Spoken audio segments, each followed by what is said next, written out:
Life be life. Besides that, how was your Thanksgiving break? Bro, Well, from here. I stayed at the crib. I ain't even go nowhere. I ain't asked nobody to come over, nothing. I knew people was doing stuff. I just like, nah. Like I'm in one of them stay in my hole, stay in my cave, hibernation mode kinda. I spent the week getting harassed by my dog. So Hey man, Halo is a cool little dude. Although man. Halo is kind of big to just be wanting to like jump up on you and stuff. I'm like, you was a pit, man. Bruh, I be looking at the pictures and the video and stuff. I be like, damn, like Halo getting big, getting hell big. Like it was smaller. It was like, oh, okay, cool. Yeah, he was smaller 2 years ago. He's big as shit now. Bruh. He's taller than my niece, and my niece is not a giant, but he was short. He was shorter than her when we first got him. So Damn. yeah. So he's my brother's comfort dog.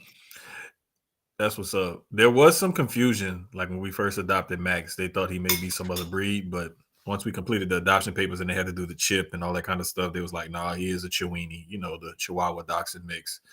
Yeah. He won't get any bigger than whatever. Bruh, even when he fat and full, he barely weigh over 20 pounds. It's funny because every time Halo would get out the house, he would know that I'm coming because everybody else be just calling his name. I don't say nothing. I just walk up to him and scoop him up, and he's in my shoulder on my right arm, and I'm just walking him back in the house, and he just looking at me like, "You ain't gotta embarrass me like this," because he's looking up at me while I'm carrying him. Like he's not mad. He's just like, "You ain't gotta embarrass me like this. Like I could have just came in. No." Like he's one dog that is like you love him because he gives you infinite kisses. Like if that's your thing, but you also have to accept the fact that I feel like he's a dog with ADHD, bruh, because he's so energetic and he don't know when to relax to the point where you have to yell at him. I'm like, ah! And he stopped. Like I try to be soft spoken to him sometimes. I'm like, nah, you gotta talk to him like a nigga. Bro, that be Max when he be in the backyard and like I be ready for him to come inside. He act like he can't hear you. And I'm like, no, you know your name very well. You know when people call you and stuff, even if we call you by your nickname, you know your name and your nickname. Like you know you a black dog when you answer to your name and your nickname. Like don't play with me, bro. Do not play with me. So I'd be like, come on, let's go inside. Come on, Max. Come on, Max. He just be acting like he don't hear me, or he'll do that like that look and that blank stare. Bro, if I take about no more than 3 or 4 steps onto the grass off of the porch, like with that angry parent black voice, bro, he like take off to that door. Every time, man. I'm like, never fails. Like my nephew, he's also energetic. Love him, but he for some reason he decided to put his butt in my dog's face.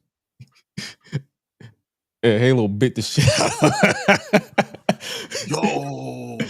It was like a playful, like, you know how you play, like a little, yeah. And he's like, ah. He's like, ah.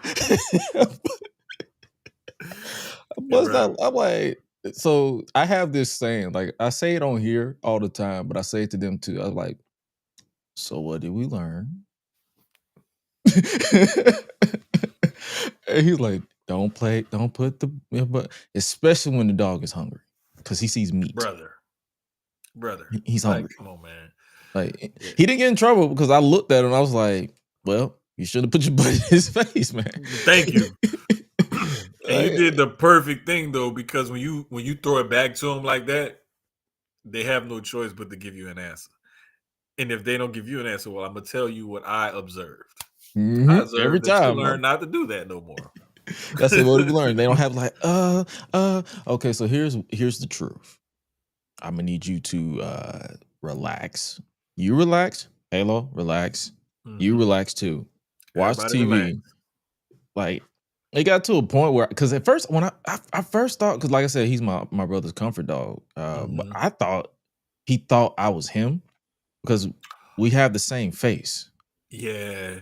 So I thought he thought I was him. But then when I kept coming around, he was like, "No, you're. I've claimed you too." I'm like, all Yeah, right. bro. I'm not mad. Like I love the dog. Like he's annoying like any other dog. Like you be like, Oh, all right, yeah. relax. I'll relax. Yeah. But no, I love that dog. So I'm not too mad at it. Other than that, yeah, I did get fat on Thanksgiving. Like even though I was out of town, doesn't mean, because like I'm nowhere. It's funny. No matter where I'm at, I'm down the street from a gym. So Bruh, I did notice that. I was like, because I thought, I was like, wait a minute. You're not at home. Like, okay, you must have found him a gym or something. Cool. It's literally 7 minutes from my house in Florida. So, Bruh, 7 minutes? Yeah. That's So it's crazy. like, and the funny thing is, it's 7 That's minutes from closer my than the house here. gym? Oh, okay. I thought it was a little bit. I thought the other one, your gym, was a little bit further away. Nah, it's like the same. 15 It's minutes. multiple gyms, but my home gym is literally Yeah. down the street. Okay, gotcha. And I got the max price, so I can go to multiple ones. So I ain't got to, because I'm not really a fan of signing up and re-signing in information for a guest pass. I'm like, just give me the max thing and call it a day. Like I really don't care about all that, because all the gyms are the same. It's the same equipment. It's really the same. It's like, that's good though. Yeah, some people complain because they may go gym to gym, different areas, neighborhoods, towns, whatever, and they say like, "Oh, well, this is different. This is different." Like the I funny hear thing people is, complain about like going to different gyms, even if it's not the same like chain or something. Like whatever gym they go to, if it's not what they're used to, I hear people complain about that a lot when they travel and stuff.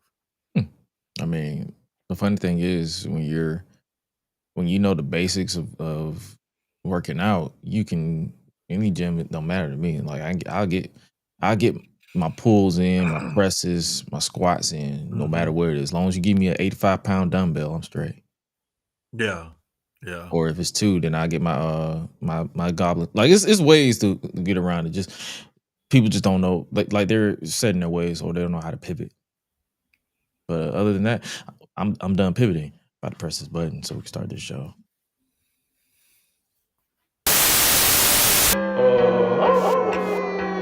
Feeling like GRESH UNLEASHED. One time for the sickos. I'm all elite with the game from the get-go. Ain't full of no stardust, I'm a real nightmare, bruh. You can meet me at the crossroads. Business is booming, I feel like the hearse and the kid, and they tell me don't hurt anybody. I'm way too fly like Kevin, I could do this all night. Step back, it's a private party, I'm more dirty than dumb with the way I live. No saint like Ricky with the vibes I give. Looking at my watch, it's about that time. When I hit them with the toodles, it's a lot like Tiff. Might as well call me Tony, they don't even know that I'm timeless. AJ Francis, all I really know is first class. $1 million man, 2 prices, you ain't even over. Shout out to my dogs like Bron, baby, I'm a limit breaker. You are just a death rider, can't rest in peace. I saved that for the Undertaker. Proceed with caution, but you ain't Naomi. Can't book the team, your name must be Tony. IWC say you got to go. Hi-Lite Jermaine and GRESH, run it, let's start the show. Cool kids step to the front. Cool kids, too sweet sign for the click. Gotta get the people what they want. Gotta get eradicate quick. Yeah, I'm like Seth with the outfits. Coming in hot, too live on your outlets. Running these streets like the prophets. Thank God for the new day, can't stop it. Jay Uso with the yeet. Eat, sleep, flex, and repeat. Whole new swag with a price on the tag like Javon on the young OG. Better recognize on the mouthpiece. See the power level gotta increase. Bring your content on the daily. Feeling like GRESH UNLEASHED. Greetings and salutations, ladies and gentlemen, boys and girls, non-binary pals, baby mamas, baby daddies, and everybody in between. Welcome back to the GRESH UNLEASHED podcast. This is episode 143 of the show that brings you the good vibes to the best of our abilities. Joining you as always, the voice that does most, the purveyor of mischief, GRESH. And joining me as always is my guy, my main man, my right hand, my left hand, my guy, the giant of the familia. He is none other than my guy Jermaine, the giant, representing Sucio Sports. What's good with you, brother? Brother, we just enjoying life one day at a time. You feel me? That's how we gonna roll with it. I And put speaking of my road, quarter zip on tonight. oh, that's what you quarter zip, looking like the tribal chief, the tribal giant. Acknowledge him. Acknowledge me. Just like we're going to announce the fact that today's snack is unofficially sponsored by Boston Baked Beans. Bruh. Found these today. I said, yes, I have to get these. Yo. Haven't had these in years. I think the last time I had it was 2019, 2017. It's been a while. That used to be my favorite candy back in the day, yo. Like I would like buy literally like 2 or 3 boxes at a time sometimes. Were these actually made in Boston? I have no idea. The reason why I say that because I went to Kentucky and there's not a lick of Kentucky Fried Chicken out there. Now that's the interesting part. Like, where did old Colonel Sanders actually? See, you're gonna have me looking this up in the middle of the show because it's gonna bother me until I find out. But nah, man, like there's certain made things in like Utah. that. There's certain things like that like it has regional names or a city name or something like that, but it's like it's not where it's from. Their headquarters is in Kentucky, but they were founded in Salt Lake City, Utah. Because I just Googled began it. selling fried chicken from his roadside restaurant in Northern Kentucky during the Great Depression. But the first franchise was in South Lake. Oh, okay. South Salt Lake in 1952. Fascinating. So it just says he started selling his chicken roadside. Okay, so his first chicken was cooked in Kentucky. Right. But he founded it in Salt Like Lake in City, Utah. and then the headquarters is in Louisville. Okay, good. That's how it goes. Yeah, Cool. That's cool, man. I because I had I was like, wait a minute. I don't think it's Kentucky, but I know it's somewhere in the South. Yeah. So, hey, for those of you who are new to the show, this is literally how we kick off the show. We pretty much have side conversations the entire hour and a half that we're here. But hey, hopefully you guys enjoyed your Thanksgiving week. We took the week off. That's what we do every year. We try to take these major holidays where we get the chance to spend time with family, friends, or even if we don't want to deal with people, because hey, it's 2025. It is normal to want to not be overstimulated with a lot of people. My brother deals with that. I deal with that all the time. Like you'll get around people and then you just look at that door like you're staring at the door like, all right, I'm gonna be here 5 more minutes. And then it's like you make it, especially when you bring the family, you be looking at it like you bring the sister or the significant other, you be like, you give them eye contact like 5 more minutes. Like, look at me, 5 more minutes. And then just like, if you see, I tell people this all the time, you see me do this, that means wrap it up. Wrap it up. Because I'm ready to go. I remember when I was like married or dating or whatever, and we would go somewhere. Most of the time I'd be ready to go. But if you get me comfortable, like playing dominoes or cards or something, or we like talking shit about sports or something like that, and I get in my zone, I'm gonna be ready to stay there all night. Go ahead, get that cot on the floor. Don't let me get too comfortable where I'm at. You would rather me, with the social anxiety or whatever kick in, and I'd be ready to go, and I just, But if I get comfortable, oh man. Yeah, if you get that cot or the sofa bed ready, I'm sleeping there. That's all it is. Just know, like, when my social battery is depleted and I'm forcing myself to stay somewhere, like I've had to learn how to do better with that. Yeah. I had to learn how to get better with that because I just be like people don't understand where I'm coming from because they see words or actions, but they don't know what's like the backstory, like what's causing that. Guy's a dick. And it's like, nah, he's like literally like nervous right now, and it's just manifesting itself in a different form. But especially when it's people like you've never, like, you didn't know existed until that very moment. You're like, oh, ooh, who are you? it could be family like that I've known all my around and stuff, and it just be like Oh sometimes no, I just like, it's there for them it's time too. to go. Yeah, Yeah, it's there for them too. for But sure. when they bring new people around, you be like, ooh, who are you? Are you? What's your energy? Okay, yeah, now that'd be like, if I don't know you like that, what I like, okay, perfect example. My aunt came in town and she was by some of my cousin's house, right? And this was the cousin that was like best friends with my uncle that had passed away. Me and all of them were like the same age, and I grew up, hung around them and everything else or whatever. They all older than me.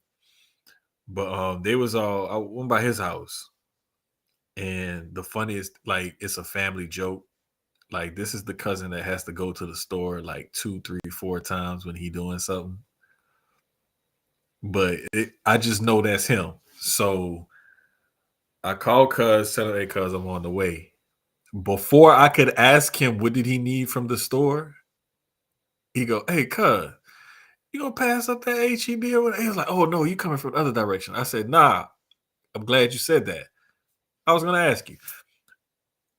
Anyway, we go over to his house. His friend's over there. I don't know this guy.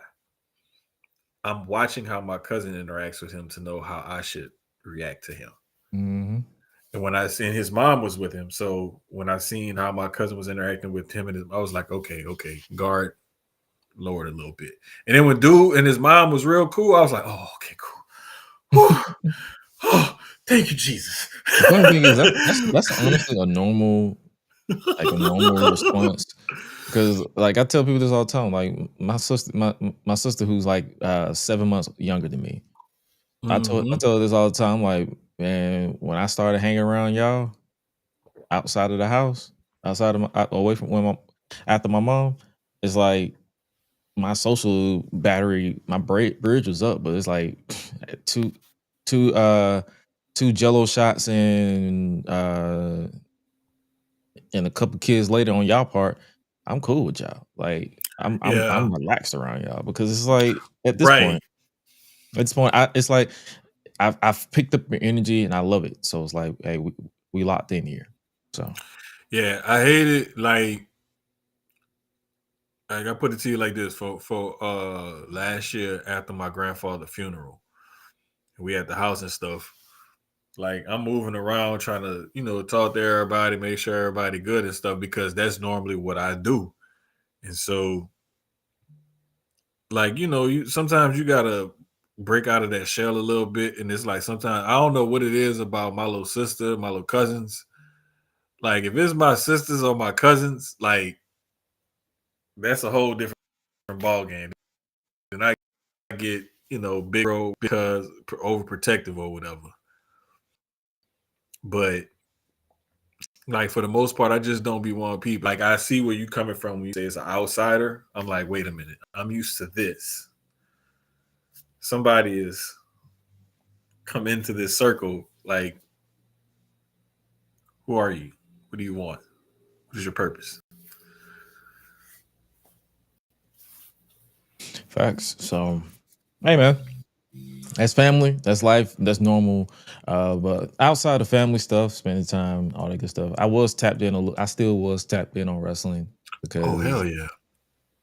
we was the only one I wasn't really tapped in on was I think it was SmackDown.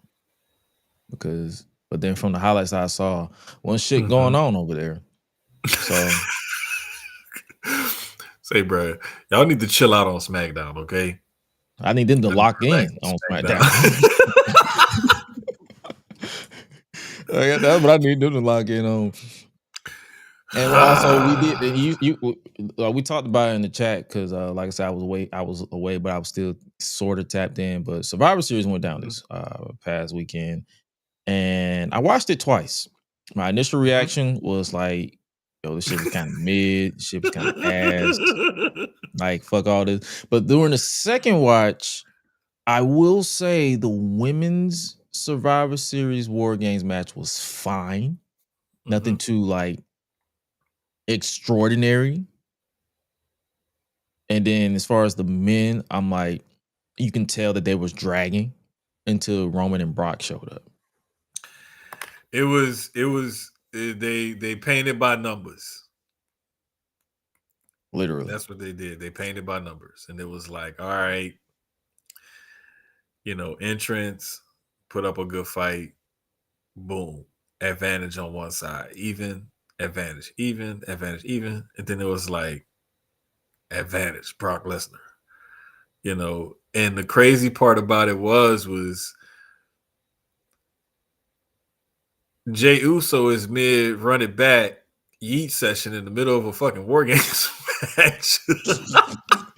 Bro, when I saw that shit, I said, hey, bro. But when Brock music hits, Jay's at the top of the cage like, oh, shit.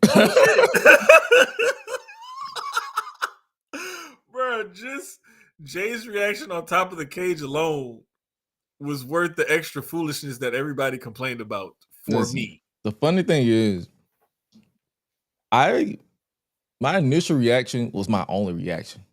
Mm-hmm. Like when I posted that tweet, I say, Encore in the middle of War Games, lock in, nigga. That's literally it. One and done.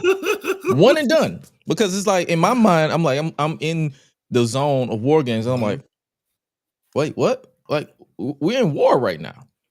What you doing? And that's all I had to say about it. But then you already know how social media goes. Niggas like to go on and on and on, pickpocketing and nitpicking little things. And I'm like, it was fine. It's not the end of the world. That's his thing. Jey Uso, to me, is the nigga with ADHD who also suffers from PTSD. PTSD from Roman Reigns whooping his ass all the time. The whole Encore thing is just him. I don't understand. Go ahead. I don't know why people get upset because they were entertained. They just because it wasn't like this technical masterpiece, or it wasn't, Blood and Guts 2.0, or it wasn't like an old school War Games type of match, or it's not the traditional Survivor Series. Like, listen, what they're doing is that is a business, and we have to understand sometimes business decisions are made. There's wrestling decisions, and then there's business decisions. This was a business decision. This wasn't a wrestling decision. You could see wrestling decision in it, in the way the match ended with the mystery person and then Braun Breaker pinning Punk, and then that all played out later. Mm-hmm. Sometimes we don't always get what we want, but we do get what we want. Because there was a section of us who hated the way this went because it was like, oh, this was blah, blah, blah, blah, and I hated this and I hated that, and they pick it apart like you were talking about. But then there's some of us that remember long-term booking. It's something that y'all talk about. Public Enemies used to always, it was a thing. It's still a thing. It's still a thing. Talk about long-term booking. Like, they use this to set up other things. Now we got the Braun Breaker CM Punk match for the world title coming up. And you got more tension between Cody and Roman. So it's it's kind of weird because Cody and Punk had a more of a physical interaction than Cody and Roman. Mm-hmm. It just, they lost and Cody just got up in Roman's grill, and I'm like, it was like Roman was like half-ass trying to help him because he actually reached out for Punk. Yeah, he just kind of walked over to Cody and just extended his hand a little bit. He's like, do I really want to help your ass? This motherfucker up. Let me help this motherfucker up. Like, it was more like that, but I don't know, man. That's to me, there's still money to be made there, but it's like, do we really need to see that for a third time in like 5 years? No, we don't. Exactly. I need to see, give it WrestleMania 33, and that's pushing it. Not 42. 43, not 42. And that's pushing it. So next year, not this coming year, but the year after. It'll be 43. Yeah, because 42 is in 2026. I'm talking about Yeah. 2027. That's when you think you ought to have that match. Yeah. Will I get mad if it happens in 42? No, because it's not the end of the world for me. I don't care. Well, here's the thing. I think there is some truth to the rumor that they wanted to do Roman Seth. So they pivot back to Roman and Cody. Right. I think there's some truth to that rumor because people were seeing like, okay, it's coming to that again. And I just think that was one of the ways that they wanted to go. And now that that's blown out of the water with Seth's injury and recovery time and stuff, it's like, all right, where do we go next? And as always, they're going to make business decisions. They're not going to always make wrestling decisions, so we have to realize that picture isn't being painted for some of us who are more hardcore, intuitive, long-term fans and stuff like that. This is for the general audience who wants to see the big names fight each other or some version of that. And unfortunately, people like Brock Lesnar and Logan Paul and other undesirables that people may see in the main event picture, they're going to be there. They're going to have prominent spots, whether we like it or not. Well, it looks like Logan going after the mid-card title, so we probably won't be seeing him in the world title picture anytime soon because he's still in the division. Mm-hmm. Oh, yeah. Definitely. He's still in the division, unfortunately. So we'll talk about that when we get to Raw. Also looking at this, I'm going to be honest with you. I say this all the time. I said this about Blood and Guts, and I said this about here. I hate this idea that these matches are not definitive ends to feuds. Blood and Guts, as well as War Games. I feel like this should be the final stretch. Like, hey, this is it. We've had all these months and months to build up, and this is where it ends. Just like they did with Hell in a Cell with Punk and Drew. Mm-hmm. War Games to me, Blood and Guts to me should be. That's it. It's the end. You can set up feuds to go over, but it just feels like the match itself felt more like there was just more of a setup to what's happening next, as opposed to, hey, we're culminating this feud because we want to culminate this feud, and not because, hey, it's on the marquee that Survivor Series War Games is coming to San Diego, so we have to make this as big as possible and not take any risk. Well, another angle too is like they're thinking of it the exact opposite way. We want to use this to either kick off or advance storylines. That's what I'm saying. Like they're focused more on that and not actually making this as a finale. Because two things can happen. You can make this a finale for the feud and then move them on to something else. But I think the way they're probably looking at it is how much, like, do we want to have one big star-studded match that we can put together quickly, or do we want to have something that we're going to try to build over the course of a month or two? The funny thing is, they've been building over this for a course of a month or two, but Seth literally, his injury literally caused him to pivot to this star-studded thing. Because I'm pretty sure I probably would have been more invested if, unfortunately, Seth didn't get hurt. So it's like I didn't really realize until this match, until the bell rung, where I'm like, damn, Seth's injury really messed up my emotional interest in this match. Because if you think about it, you take out Lesnar, plug in Seth. Yeah. Now, if they advance that storyline for Seth's title that he's still holding, you could still paint that picture and then have like Braun Breaker like waiting off in the wings, like side-eyeing it. Yeah. Then you could also, there's so many different ways you could have went with that one. You could have had Cody and Roman still beefing, or you could have had like, the same thing where Roman was like, I'm a team with you, but that don't mean I think that title looks good on you. you know, and I then wouldn't be Seth. surprised if Cody wasn't even in this match. But you know, because there also was teasing, like I said, like you said, Seth and Roman. I wouldn't be surprised if they weren't even going to pivot or revisit it, Cody and Roman, if Seth didn't get injured. no, I don't think that would have been the case. I think that I wouldn't be surprised if they would have had Sami in Cody's position, but what would Cody be doing at Survivor Series? defending the title against Drew. Who would be in Drew's place? You didn't. They could have easily had 4-on-4. Then they would have to do like an elimination, Survivor Series elimination style match. You know they've done 4-on-4 war games before, right? I hate 4-on-4 war games. Like they've done that before. I hate that shit. I don't know why. It makes the show match shorter though. So It does. I don't know. 5-on-5. But nah, your idea would have worked. Like it would have made sense. Like they would have had Drew and like I'm pretty sure Seth would have been in Brock's position. But then what would have Brock been doing? Shit, that's when you could have had Brock Cody.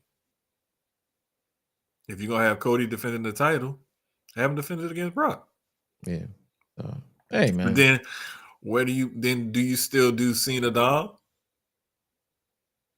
Probably not.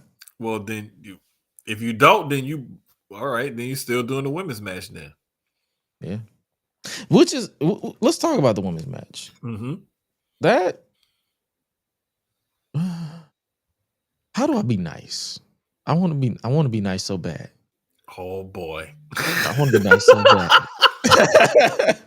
This match didn't need war games. I feel like I said this last year too. This match honestly would have been more fun if it was a traditional Survivor Series tag team elimination style match. Yeah. The reason why I said that because even the finish, I'm like, that's it? Nigga, we get a tap out. No, tap out, bro. Like it felt like it went from the EO dive, which they made.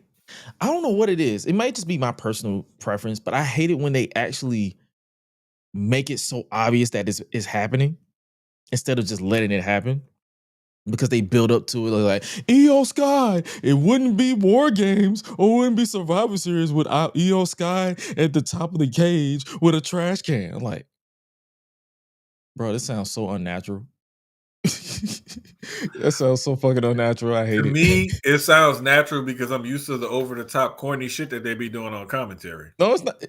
Yeah. It's just annoying. That's probably what it is. I'm like, bro, it's annoying. So it's like, it's like instead just let that shit happen. like stop building it up to like, oh my god, what is EO about to do? As if you don't have the camera on her for like 35 seconds while the people at the bottom just lined up ready to catch her. It went from that and then straight into the finish. And I'm like, whoa, that's it? Bro, wait, bro. Like, I did like the fact that EO had her own trash can. I did like that. That was kind of cool. Because that's her thing now. It's almost like Kofi does the weird escape, whatever acrobatic move or in the Rumble. Like EO is now synonymous with the top cage dive up with the trash can in War Games. The craziest paradox to me is that not only is she synonymous with this crazy ass, dangerous ass spot move, but she's also one of the best in-ring performers in the game right now, period. Like, I love her versatility, and people can say what they want about her character and stuff, but she has personality. Whether you want to recognize it and give her props or not, EO has personality. I will give EO her props nonstop. However, once they do, because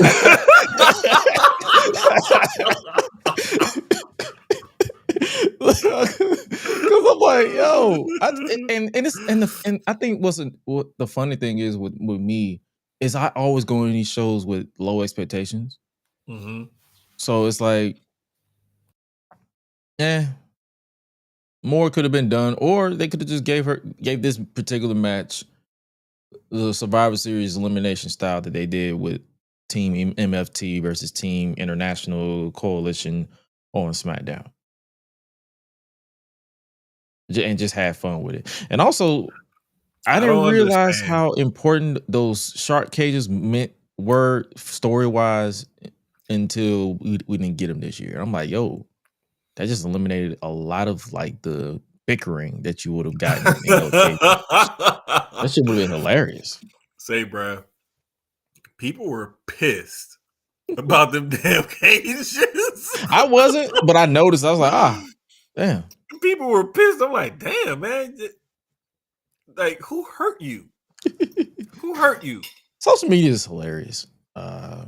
We talking about some goddamn cages, and you sitting up here crying about some goddamn cages. Yeah, you know, it's important. The cages is important to people. And also, what's important is let me continue to be nice. Stephanie Vaquer. Yeah, you better be nice. Goddamn. No, I ain't talking about her. Stephanie Vaquer retained the Women's World Championship against Nikki Bella. Well, duh.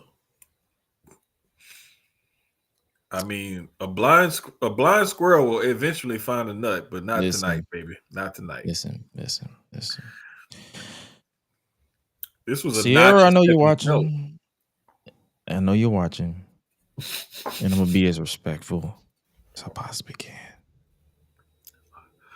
Please keep Nikki Bella. With all due respect, please keep Nikki Bella away from the world title picture. And I mean with all due respect. All due respect. I never want to see her challenge for a world title again. And I watched this match, I'm like, yo, what is this? What is happening? Bro, it's like the nostalgia freaks, like Cal likes to call them. Shout out to Cal from Black Wrestling. But people like that kind of stuff, and that's cool and everything, and that brings something to the table, okay?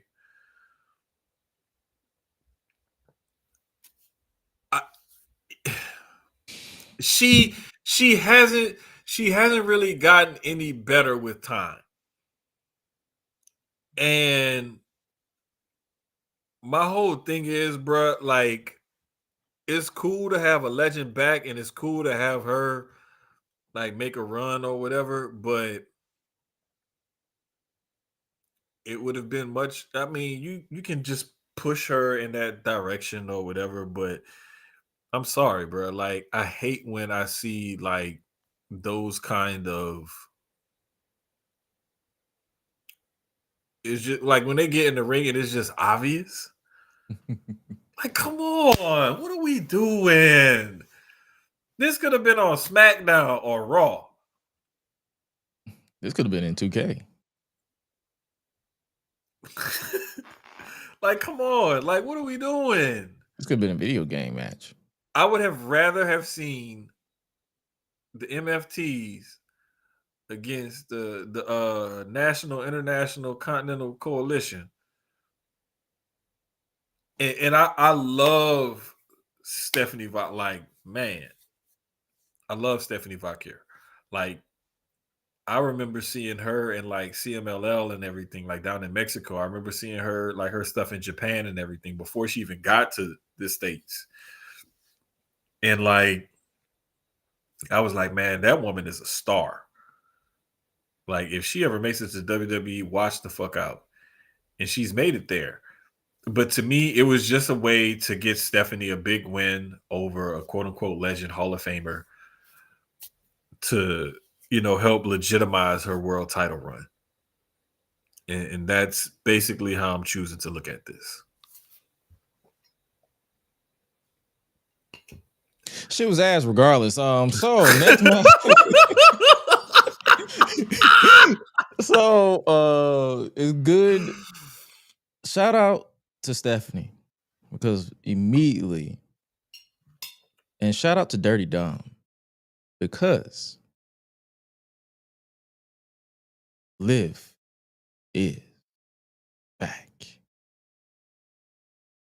Sorry to steal this from the New Day, but thank God for Liv Morgan. Hey, bro.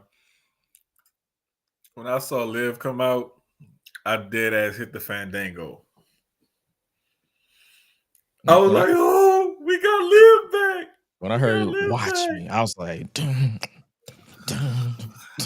bro. The first thing I was like, oh. And then I saw her come out, and I was like, "There's no sling on the shoulders, no kinesio tape, no nothing." Like, I saw her on that red carpet. I think it was for was it Stranger Things or some movie? Yeah, it was something that just came out. I think I know for what you're Netflix. talking about. Something for Netflix. She was looking. I was like, she had me looking like Booker T. Remember Booker T back on commentary, or was it on pre-show? Mm-hmm. He's like, "You're looking jacked, baby. You're looking jacked. You over there looking jacked." That's how I was like, "You looking jacked." Like, you looking jacked. And she came out there. She sprinted down there. I knew it was gonna be a Tubi scene when she came out there in the Mysterio pants. I'm like, yeah, there's no way she's turning babyface. So she slapped Dom. He likes getting slapped by her now, apparently. She jumped in John Cena's arm, which should have told you, like, hey, something's up. And she gave that death stare, and she kicked him in the nuts. It was the stare, brother. It was the stare that did it for me, because I was like, oh.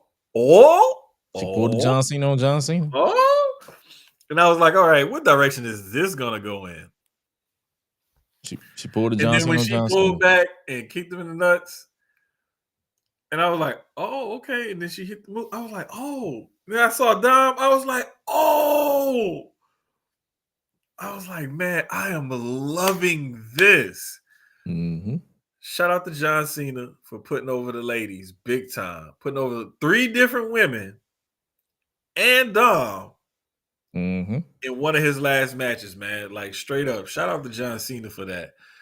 He trying to put as many people over on this run as he possibly can in any way possible. And I really dig him for doing that, man. Like, for real, for real. And we can also appreciate the fact that, hey, we're going to give him his flowers. It's his last pay-per-view, or PLE as they like to say now, before his retirement match in 11 days. December 13th. Yeah, bro. It's crazy. But shout out to John Cena. Shout out to Alicia Taylor for giving him a brilliant ring introduction one last time. Shout out to just this entire atmosphere. Like, the crowd did their things. They did it. It wasn't as loud and ruckus as the Boston crowd, but you can't really compare the two because Boston was in a stadium. I mean, in an arena. This was in a baseball. It was a baseball stadium. Yes. Yeah. So that's where that's why I always laugh when people was like, "Oh, they didn't give Liv a reaction. They didn't give this a reaction." They were in a baseball stadium. It's not going to sound as condensed noise-wise, but they reacted. Yeah, because in an open-air stadium, the acoustics is going to be way different. It doesn't exist.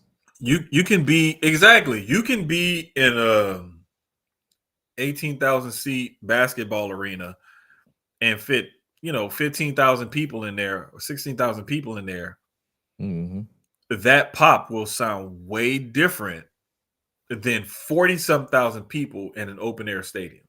Like, come on, people. It's, if you paid half-ass attention in science class, you would know this.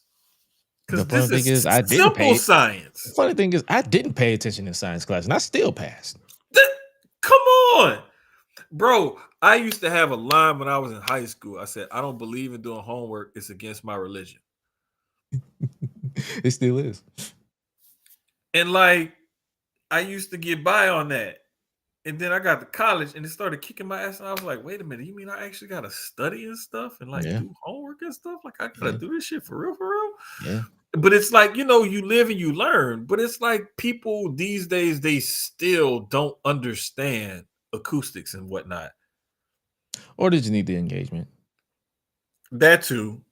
And because once you hop on a train or start a trend and you see it going and it's like, oh, wait, Look at this. But I mean, the people that were there know, and then you can look at the reaction of the crowd on camera and tell like she got a good pop. Just because you didn't hear it audibly or audibly enough or clearly enough doesn't mean that it didn't happen. Yeah. So, well, other than that, Survivor Series was what it was. Some people thought it was a dud. I initially thought it was a dud. Watched it again, and it went from one level up from a dud to, it happened. It was cool for what it was. So you went from being ass Survivor Series to straight up, okay.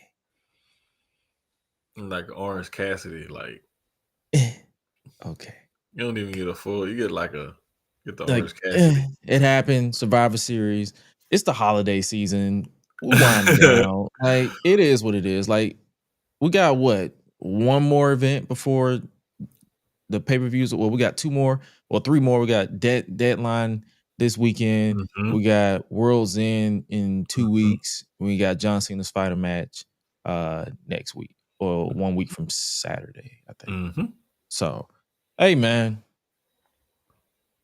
if y'all should know by now, if you're a longtime wrestling fan like I am, like Jermaine is, you should know by now that around this time is when everybody gets into extreme autopilot. So hey, what it is, but wasn't one on autopilot yesterday was that closing segment on Raw, which saw a big spotlight put on the women's tag team division. And I liked it. See, I could be positive for WWE for y'all WWE. Wait, so the thing is, you had a women's tag team match, had the main event. You had the tag champs interfere in said main event. You had a whole nother trio come out and lay everybody else out. Yep. Then on top of that, within that trio, you had what everybody thought was going to be some perceived power struggle or beef seemingly be put to rest when Roxanne had the title and was like, you know what, let me get this to Liv. And Liv was like, nah. I want you to have this. Yeah. And then Liv like, these my bitches. Yeah. Like that is stuff like that where you like redeem yourself from having like, hey bro, like some of this shit been cheeks. This entire episode just established to me that Liv Morgan's injury is the reason why Judgment Day has been extra ass since she went down. But also, this is where I'm going to call out the booking committee on this. Uh-oh, here we go. Because you mean to tell me that you have talent like Finn Balor, JD, Roxanne, Raquel. Yep, her too. Yep. Just lurking around, teasing this breakup. Dom, obviously, I'm not going to exclude him. Just teasing this breakup. Dragging it on. And then now is where you're going to excel the story. You know how much, you know what you could have done with these guys while she was injured? That just proves that WWE creative lacks the ability to pivot. Oh boy. They lack that ability to pivot because any competent creative director, writer, or whatever would have found ways like, hey, let's look at the talent that we have on card. And figure something out. NXT Women's Champion. Raquel Rodriguez, NXT Champion, they're known as Gonzalez. Finn Balor, inaugural Universal Champion on top of being the longest reigning NXT Champion. Let's talk about it.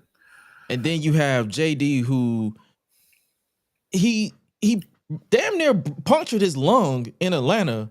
No, he did. He did. He punctured it. Yeah, he did.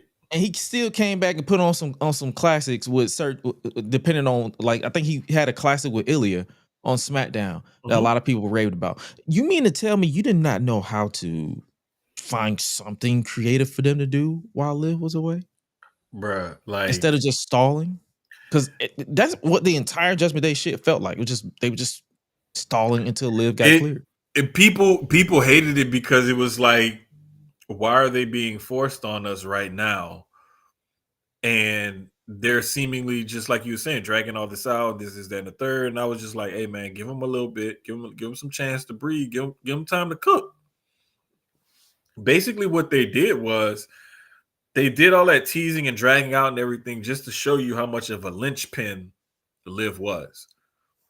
And that's cool and everything, but it's like, okay, I need to see this like take over and go somewhere that's gonna keep holding our interest past, these like return pops and this, that, and the third. So, it's just gonna be a sit and wait and see kind of thing. But I like where it's going so far with Dom getting the IC title back and still holding the the III Mega Championship. The girls, like, they going after the women's tag titles again. She kind of lit a fire under Finn and JD. And she trying to go after the women's title. Like, yeah, let's get this shit back popping. Yeah. So, but because that's why I had that reaction. I was like, oh, yay. More months of tension. Yay. Yippee. Chill out, man. Stop that. Great. Speaking of tension, though, but I'm not mad at it. So we're here. Now it's up to y'all to make everybody feel good and make us care about everybody again. So will they do it? Much. Likely, because the talent is there. It's up for the booking to do it. But speaking of emotions, Jey Uso apparently crashed out after losing the LA Knight. I love Crash Out Jey Uso. Is this a crash out or is it a temper tantrum? It's a crash out because it's a reaction to something.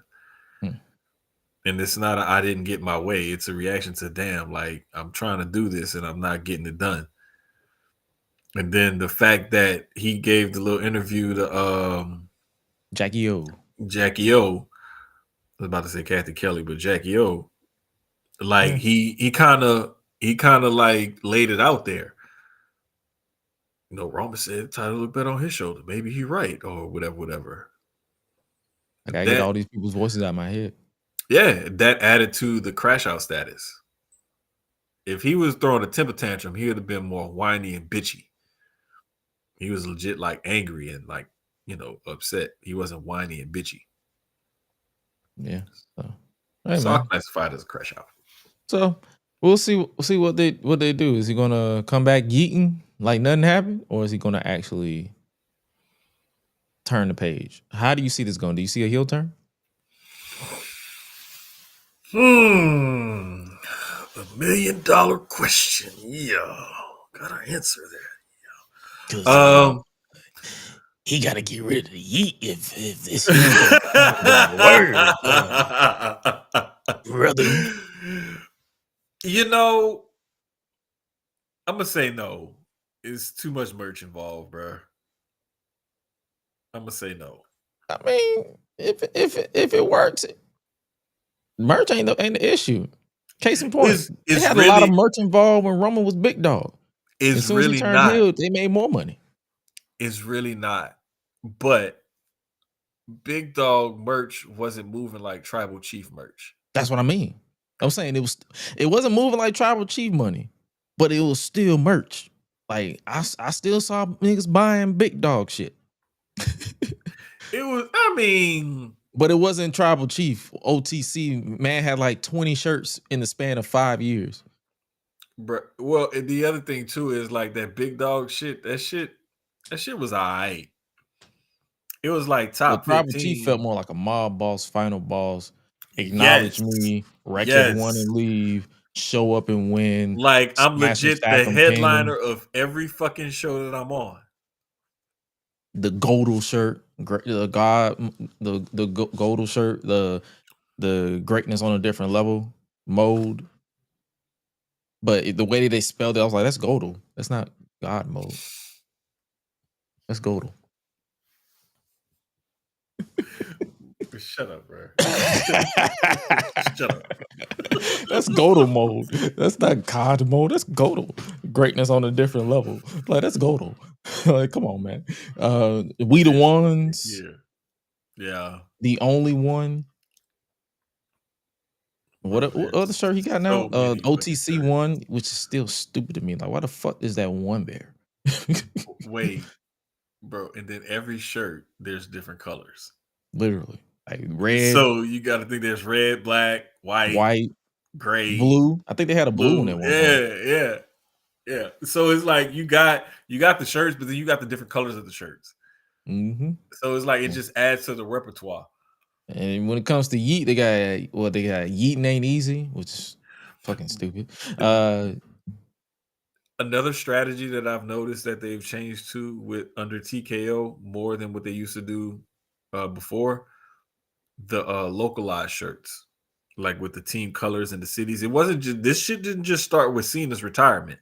Like Jey Uso got it, and a Jacob couple did other too. people got it. Yeah, like there's other people that have like city specific colors of their merch and stuff, or event specific things, you know. So, oh, and sidebar, I think I saw a report where Jacob Fatu is close to returning. He's recovering well from his dental surgery. oh, thank God, bro, because dental surgery can be a motherfucker. So if he's not back by the Rumble, I see him back post WrestleMania, or a little bit like maybe on that road, because you got that road team. Yeah. Like where it's the international shows. I wouldn't be surprised if I don't see him back at some point then. Or like if you start seeing them finally mention like who attacked Jacob Fatu, then he's on his way back. Yeah, of course. I really hope that he's on his way back sooner rather than later, because like Jacob Fatu is easily one of my favorites.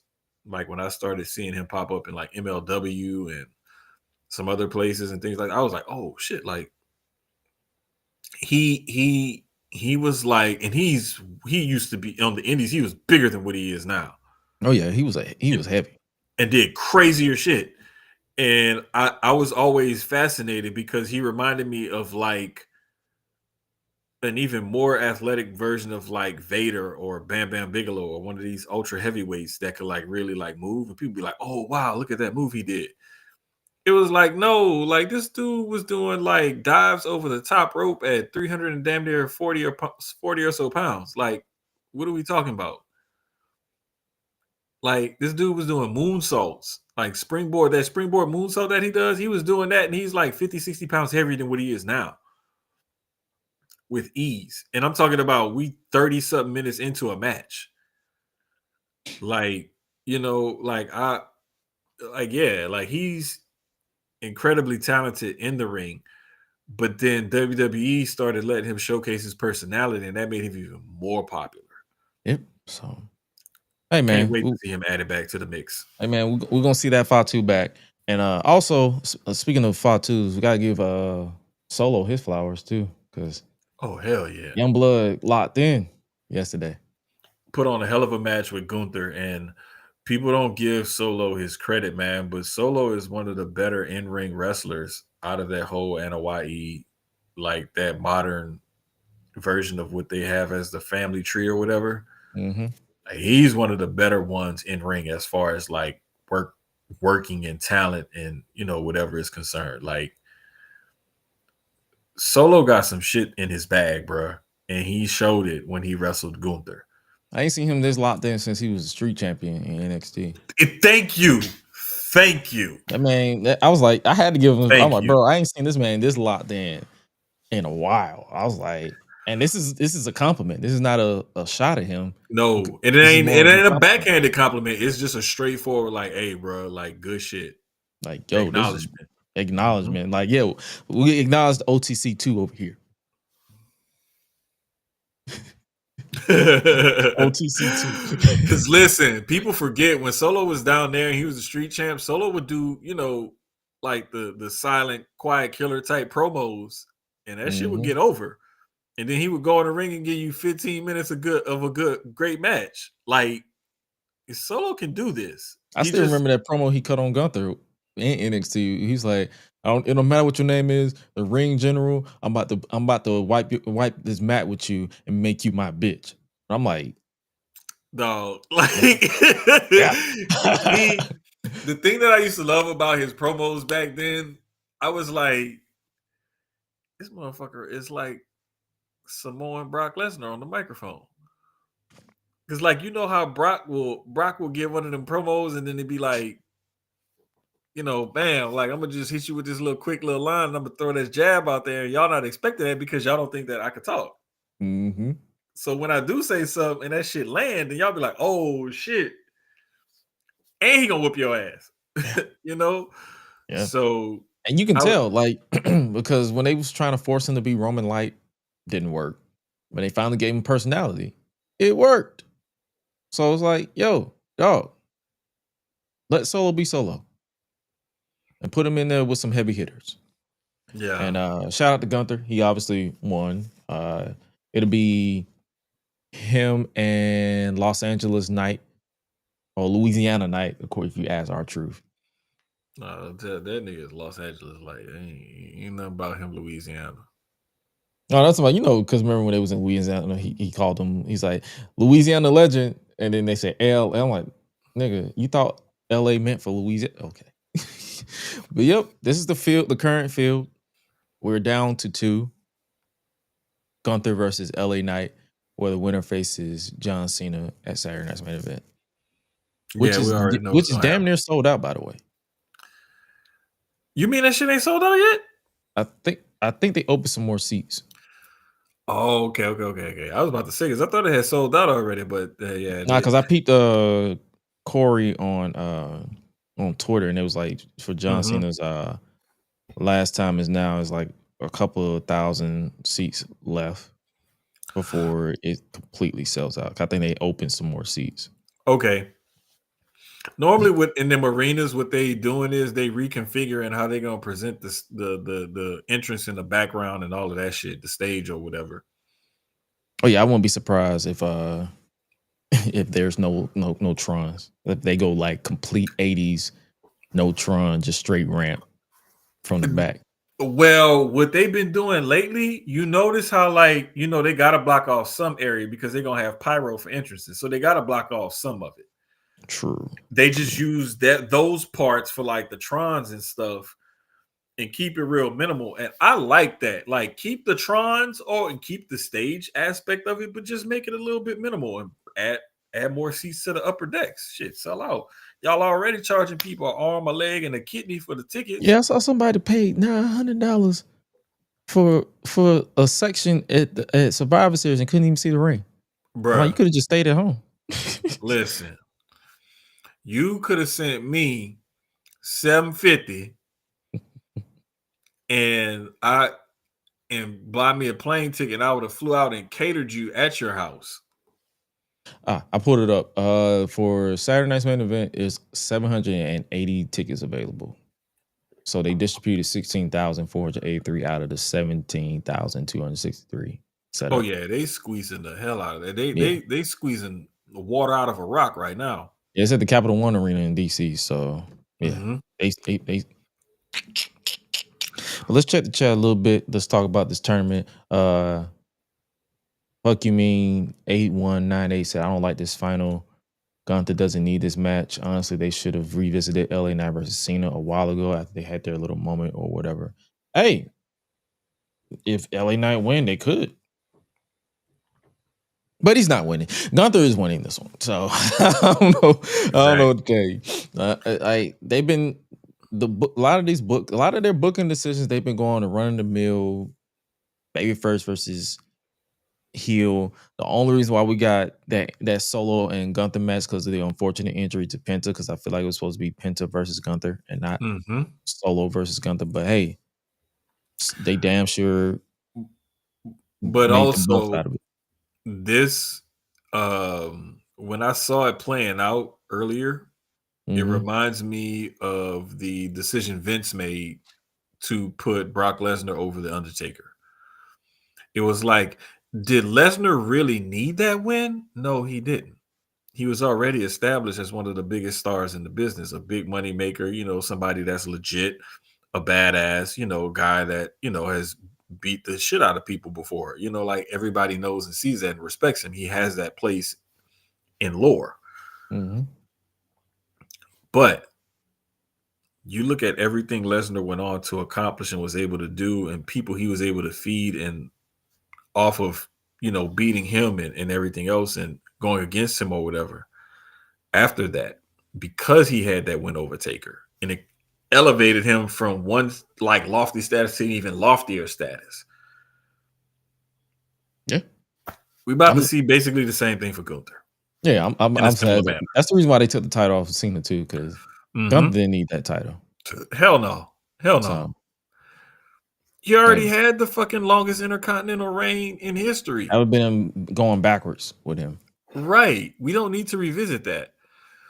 We can find something else for Gunther to do that's just as big and important as winning a title or something by having him beat the shit out and retire John Cena. That is an interesting statistic though. Gunther retiring John Cena and Goldberg in the same year. Hey. But we only care about one, and it ain't the ball one. Praise God. And one of them gonna get more airtime to do his little final speech or camera trick or whatever. Because it's gonna be on Peacock, so they ain't gotta go up. They ain't got a hard out. It's not on NBC anymore. It's strictly exclusive to Peacock. Sorry, William. Sorry, Billy. Billy. Sorry, not sorry. Sorry, pal. And Triple H do book more like his father-in-law than I've ever cared to admit until now. I mean, he learned from it. My brother, how many times have we said on this show, Public Enemies? I'm pretty sure Sucios have said it as well. He learned from who? Vince McMahon. And the other thing people need to realize is they thinking that Triple H was going to book the main roster like he used to book NXT Gold, Black and Gold. He had a committee with that too. But at the same time, you have different corporate bosses when you're at the main roster level. And then on top of that, you got TKO and Endeavor involved or whatever now. So no matter what we may want to say or think, but those people do have a say or whatever in what goes on with the booking and stuff. Oh, yeah. Like they're going to want to see certain shit. And they're going to want to see certain, and unfortunately, the things that we as fans want to see may not already be in the cards. Right. Because like I said, Triple H and them don't know how to pivot. If it's not in the cards, they're scrambling. But this is the funny thing, though.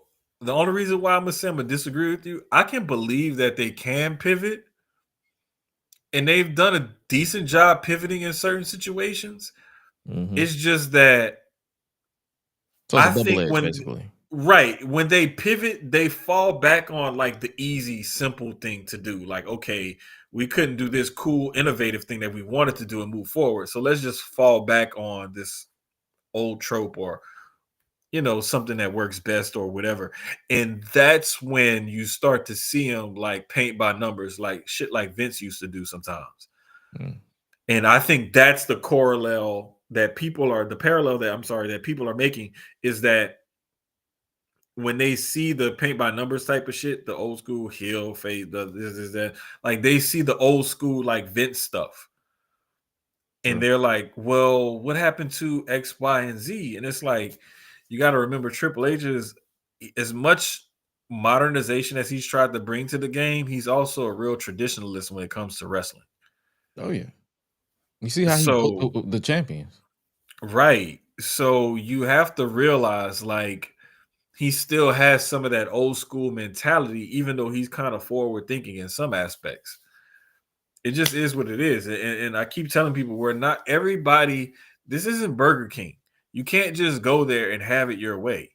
This isn't some custom order that you can make. Like, this isn't Nike ID shoes. You can't design your own thing. Yeah. And like I said, you gotta buy what they sell or not. And like I said, you can criticize all you want to. You can complain all you want to, but after a while, if you notice that the company that you're criticizing doesn't intend on changing, there are other things you can consume. Bingo. Especially with the way the current landscape of wrestling is to this day. Shit. While we talking about it, shout out to Ashe. They got a show this Saturday, I believe. Yeah, the Starts 6. at 5 Eastern or 6 Eastern, one of the two. Don't quote me on that. Look that up. But Ashe has another one of their shows. It's going to be a bang out show this Saturday. Cujo said he was when you made that Burger King analogy, he was ordering Burger King right now. That's funny. Hey, bro, go on the app, and they got the trio, the chicken wrap trio, for $7.50. Speaking of trios, we had a promo from The Vision, and Braun was tweaking, and he was also looking his complexion. He was looking his race today. That on Monday, he was looking white. He did not look Dominican for the first time in a long time. Proud of him. I know. For at one point at Survivor Series, he was looking green. I don't know if it was the color grading. But he was looking weirdly green. I was like, bro, why is this nigga green? Listen. I couldn't tell. I won't say I saw green, but it was like he did look kind of weird. Yeah, I was like, what the fuck going on? Okay, whatever. It was just huh? Or whatever. That's probably why he was looking white today, because he was like, yeah, get this shit off me. I'll try again next week. Yeah, but nah, man. The only weird thing about that promo to me was how it ended and how he got and left the ring, and everybody was just standing in the ring like, what the fuck just happened? Just clapping. Yeah, like why y'all dumbasses just standing there? Get out the ring. They just clapping like, I'm like, what the fuck are y'all doing?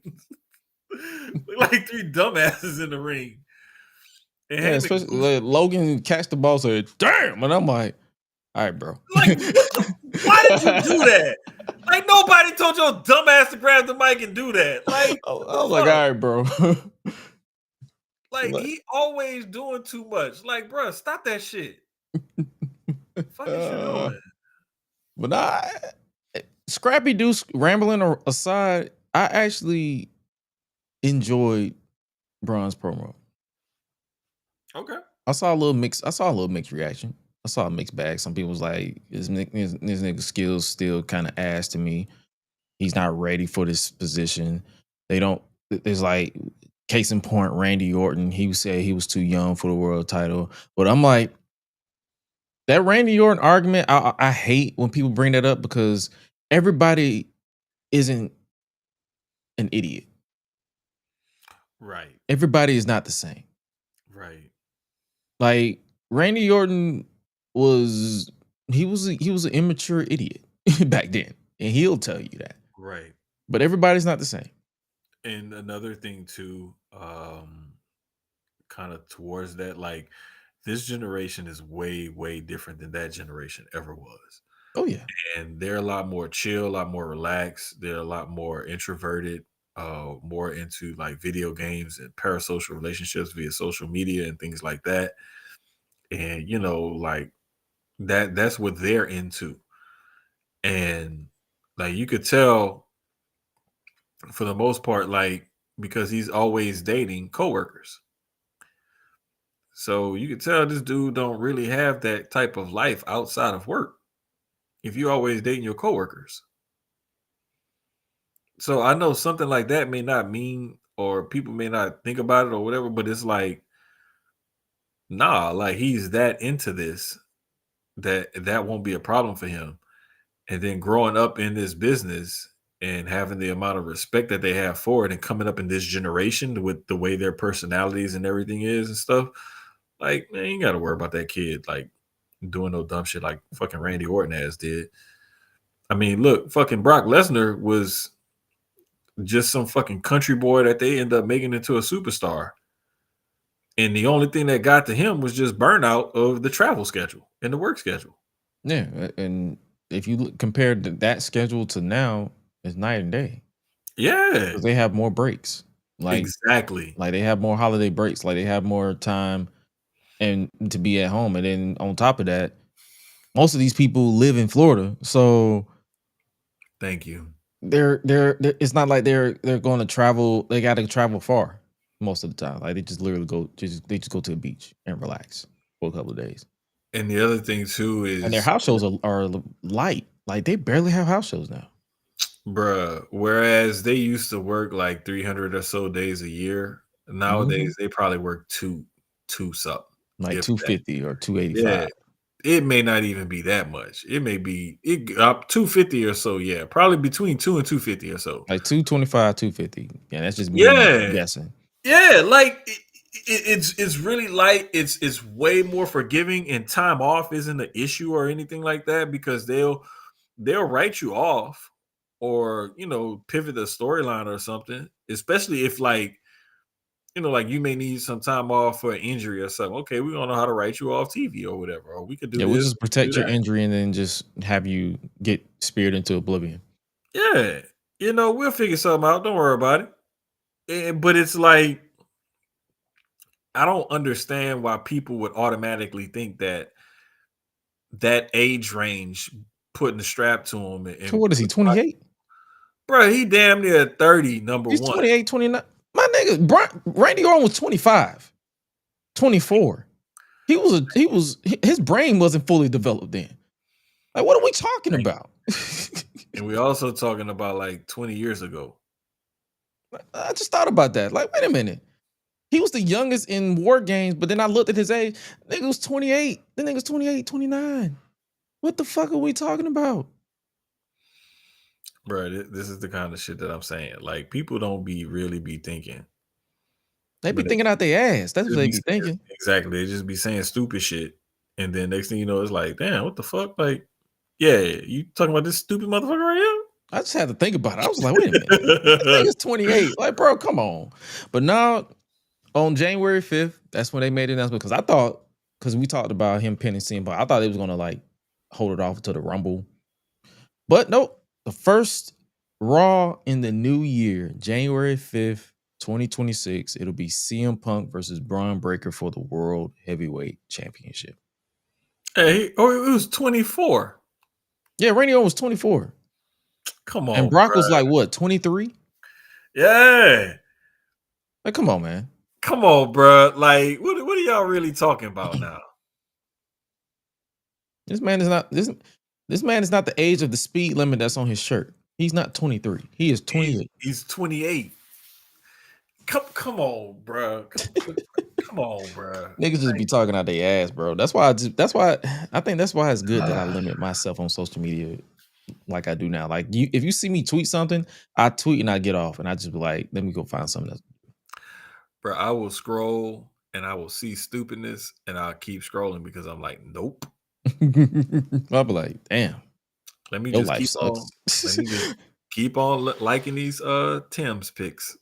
I'd be liking all them Tim's picks. I'd be liking it. If you thick and you on my For You page, you ain't gotta screenshot. Oh my God, Josh liked this picture. Yes, I be liking ass. I'm a man.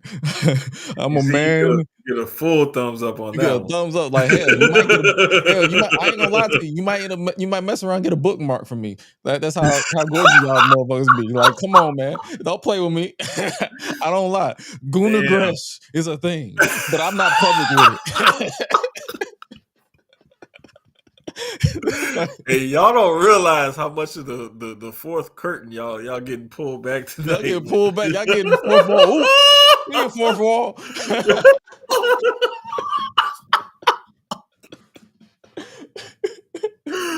Oh shit! Nah, man. Oh boy! All right, this might be reckless for some people, but don't need hey, no man, more chat to get on the air. Right. This may break the fourth wall, or this may be a bad take for some people. But if I'm the booker, I'm putting the belt on Braun. Say, man, listen. You know, Cujo, like you right on time with that one, my guy, for real. But nah, okay. Do you do it on that January 5th show, or do you wait for a bigger moment? Me personally, I would make it make sense to stretch it out. I wouldn't do it on the January 5th show. I would stretch it out to the Rumble and then do it there because that's a stadium show. That's a stadium show too. I mean, it's in Saudi Arabia, but it's still technically a stadium show. And you know what else? They could hold off on Roman Cody by having Braun win that title at the Rumble. Mm-hmm. Have Roman win the Rumble And go after Braun. and go after Braun. I'm not Or mad. whoever win the Rumble go after Cody and then somehow pivot towards Roman and Braun.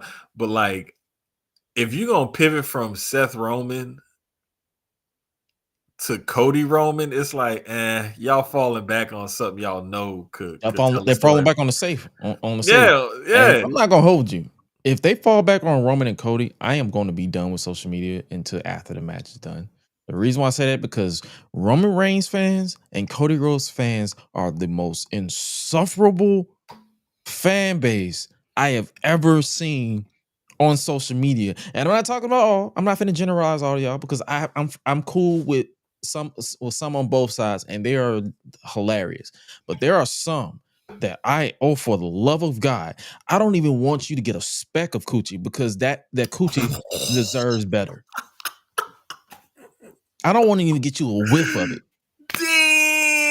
Damn, not a speck or a whiff, John? I don't want. They don't. The speck and whiff deserves better. That's how idiotic and lame y'all talk online. Brother, good brother. That's what I'm saying. Some are funny, some are engaging, but most, good God, yeah, like, most of them are definitely insufferable, especially like the opposite, like the ones that just hate Roman or hate Cody. Bruh. It's either the stands or the haters, but both extremes on both sides are some of the most annoying fan bases or hater bases in social media, period. You know, and we talking about some people who follow music or sports teams and fans and players and stuff like that are sickos. Anime and NBA fans are insufferable. Yeah. But Roman and Cody fans, it's just something about when they clash. That's when the rabbit come out and you be like, shut the fuck up. Yeah, bro. But I'll say this. It's a smaller portion of the ones that make it insufferable than the ones that make it somewhat enjoyable. Mm-hmm. It's just that minority is a very loud and annoying minority. And it doesn't help the fact that even though, hey, they're annoying, they're insufferable, don't give them engagement. That just makes people want to give them engagement and boost their idiocy even more. I'm like, nigga, y'all making it, y'all, I don't know what's worse, them or y'all quoting it. and that to me speaks to a larger issue with social media of giving foolishness an echo chamber. Don't give foolishness an echo chamber because all you're going to do is spread more foolishness. So just because you may quote tweet it to call them out or make a fun at them or whatever, like, no, let's say this. Fires can only breathe if they have oxygen. When you snuff out that oxygen, that fire goes away. Free game for y'all tonight. Yeah. So. I remember that man IB's base his whole persona on Roman. Oh, he still does. Mm-hmm. And I see it all the time, and I'll be like, yeah, no. And nigga say he has the aura of Hitler. And I'm like, excuse me? That right there showed me that I knew for a fact that he was an idiot. I'm like, I'm no longer engaged with you anymore. I'm like, I'm good. Y'all got it. We're done Brother, here. like the biggest thing that I hate is when like people get all besides themselves and they will form a whole personality around something or somebody. It's like, why do you form your persona around this person or thing or ideology or whatever it is? It's like, do you like why is your life that meaningless that you wrap so much meaning up into this thing? Talk to him. Like, are you okay? No, they're not. Like, seriously. We need to start doing welfare checks on people like this because they're not okay. I think it's drugs. It gotta be, because clout is one of the most powerful drugs in the world. Meth, crack, cocaine, like Crack. opioids, none of that shit has anything on clout. Clout is the motherfucker. It's crazy. But hey man, that was Raw. I'm intrigued to see, and also condolences to CM Punk and AJ Lee. They just lost their, we were just talking about dogs. They just lost their dog Yeah, Larry. man. Rest in peace to Larry, bro. Larry was a funny little dude. And I kept talking about his appearance because it's like you just jokingly talk about the appearance, but it's like it's still, at the end of the day, it's still someone's dog, and you're like, hey man, condolences to them for sure. Let's switch gears to AEW a little bit. Have you been keeping up with the Continental Classic this year? no, man, I gotta catch up on it because I missed last week. I missed it as well. I actually saw some of the highlights because it was Thanksgiving. I wasn't home. I was literally out with the family. But this is the current standings for the Continental Classic. We got the gold and the blue league. For those of you who are not watching in video format, we have Kazuchika Okada, Speedball Bailey, Kyle Fletcher, Kevin Knight, Pac, and Darby Allin in the gold league. Right now, we have Fletcher, Knight, and Pac sitting at 3 apiece. And then on the blue league, we have John Moxley, Claudio Castagnoli, Konosuke Takeshita, Roderick Strong. Is that Mascara Dorada? Dorada. Mascara Dorada. And Orange Cassidy. I thought that was Lindsay Dorada for some reason. And Orange Cassidy. And right now we have Mox, Claudio, and Takeshita sitting at 3 apiece. And we have quite the lineup for this week, actually. I believe, let me make sure I got the graphic in front of me for the C2.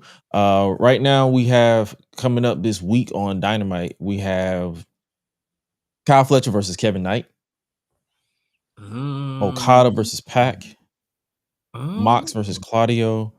And I believe that's the only 3 matches that were announced right now. It could be more that on Collision. Brother. Hey. So, yeah. AEW be killing me, man, because sometimes they'll have a match like on a random Wednesday night. I'd be like, bro, this is a fucking pay-per-view worthy match. Why are we just giving this away on free? I'm not complaining. I ain't complaining. It's just like the business side of me was like, bro, this is a pay-per-view match. Yes. What are we doing? Hey, man. But if they don't mind giving it away, hey, all power to you. Again, but yeah, like the Continental Classic not gonna complain. The Continental Classic is up there with the Iron Survivor as far as like my favorite concepts thus far in the current landscape of wrestling. As far as like you have to like hard hitting, straight to the point, and it actually give you moments. But yo, man, this is what the 3rd year for Continental Classic, I believe. This is the 3rd version, or 3rd or 4th, one of those numbers. But hey, man, definitely going to keep a look on that. And also this week, we're reaching the climax of the Women's Tag Team Championship Tournament. We have the death match between Marina Shafir and Megan Bain versus Tony and Mina. Hey, that's one thing I will tell you, bro. Like, They love them some death matches. Man, listen, and they women get down in death matches, bro. So I'm looking for some people to bleed. I'm looking for some like It's it- it- hardcore it- holiday death match. They gave it a slogan. and you know what the crazy part about it is like this is a semifinal. This ain't even the final. Nope. Or a rematch for the title or a challenge for the title. This is a semifinal in the tournament. And the reason why it's a death match because because of what happened in Blood and Guts. But still, a semifinal for it, like, Yeah. hey, but again, It's a grudge match. It's like, hey, let's just go ahead and throw the rules out the window. Y'all gonna give us a pay-per-view match on free TV? I am not going to complain. Nope. And last bit that was just announced for the Atlanta show that is next week. I might go, I might not, depending on if I got to work. Winter is coming. Once again, it'll be Samoa Joe versus Eddie Kingston for the World Championship. They're gonna be in College Park, so that arena is not that small, but it's also not that big. So that's a nice medium size arena. I've been there a couple of times for a couple of shows, so non-wrestling shows, but I've been there a couple of times. Chopsticks, muscle. Facts. My thing is we're gonna see a Samoa Joe win. Obviously, he's not dropping the title to Eddie Kingston No. on a random ass Dynamite in his second defense. First defense? First defense. Oh, first defense. Yeah, first defense. My bad. We're not gonna see that. So you know what? It'll be a fun little match. Yeah. I just want them to like this kind of match is like a match that should have a nice build to it. Another match that should be on like a pay-per-view, but have a build to it at least. Like I want to see this match being built towards. The fun thing is they've been building to it. Just you got to watch Collision. And see that's the thing. Like I be missing Collision all the time, and I be like, "Fuck," because it's football season, and now it's basketball season and football season, Mm-hmm. and it's like, damn, you know what I'm saying? Like I got it. I have a life, I have a job and stuff, so it's like, damn, like something got to get cut out. Yeah, but luckily it's slowing down work wise for me for the holidays, so I'll try to keep up with stuff. As far as Wednesday, me actually being there, slim chance to none, because like I said, my schedule. I always choose money over leisure. So this will be a fun match. Winter is coming, going down next week. But before we get to talk about deadline, shout out to TNA. TNA has officially found a new home for 2026 going forward. It will be TNA and AMC going forward, which will be easier to access than Access TV, pun intended. You know what? I got access, pun intended, to all of them channels. And Thursday is one of my late days at my job right now. So it'd be like I'll be having to catch up on TNA on the weekend or something in between. It'll be 9 to 11.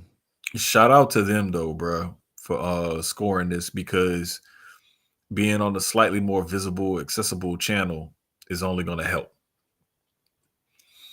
And with the things that they've been doing lately, outside of taking the belt off of Mike Santana and putting it on Frankie Kazarian, that was some bullshit. But LOL TNA. But I'm happy for them and like legit, like glad that they're getting this run in this spotlight on the channel like AMC.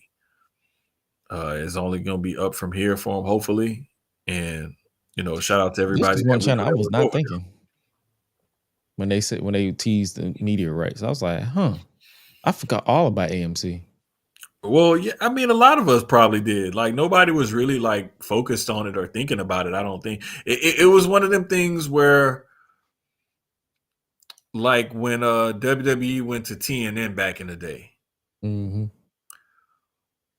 or TNA used to be on what, Spike, I think it was. Spike or TV, something? yep. Yeah, like it was like weird stuff like that will pop up. I'm like, huh? And it was on like Fox Sports at one point. Yeah, now that one was like, oh, okay, it makes kind of sense because it is wrestling, but it was like, still. But nah, man, I think this is a good move for them. I'm happy for them. I'm happy for people that we know of through others or personal relationships that work there or whatever. Like, shout out to them, man. Good for them. Oh yeah, it's more eyes on the product, check, Right. all the good stuff. So hey man, do y'all thing. Hopefully y'all do something to get me to watch or keep us interested. And if not, then hey man, well, if something big happens, we'll talk about it. Put the fucking title back on Mike Santana where it belongs and get it off this fuckboy Frankie Kazarian. Yeah, I don't understand that. I'm like, stupid ass shit. Yeah, I was like, what? The first offense is crazy. I'm gonna stop right there before I get going because I can feel it. My neck got tight. My shoulders did too. Might be time for a taking nap. But what won't be taking a nap is NXT Deadline goes down on the 6th, which will be this Saturday at, it says 5:30 p.m. Central time. So it'll be like what, 6:30? Yeah, 6:30 your time. Yeah, 6:30 show. You already know how, like, we haven't really been talking about NXT on this show or Public Enemies because it's like, I'm not gonna hold you. I only got so much time to consume all this wrestling, and I can't do it all the time. So hey, man. But for those of you who don't know, for the uninitiated, NXT Deadline is mainly headlined by 2 Iron Survivor challenges, where the winner receives a World Championship match, I believe at New Year's Evil, at their New Year's Evil specials. So we got a solid card for this, on top of Obafemi looking for his World Championship back against Ricky Saints. So we got a solid card here. We don't have the women's championship defended on this card, but we do have a couple of grudge matches as well.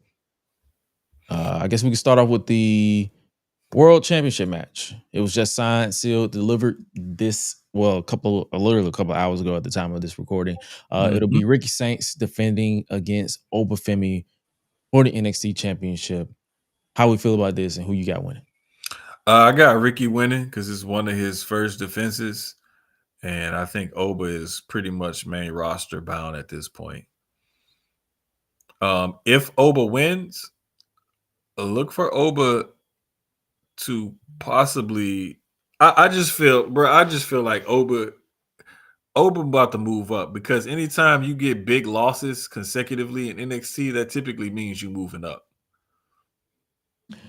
I feel like Ricky Saints is also going to retain as well, but I feel like they're going to have somebody debut or return, because WWE is in their return pop era.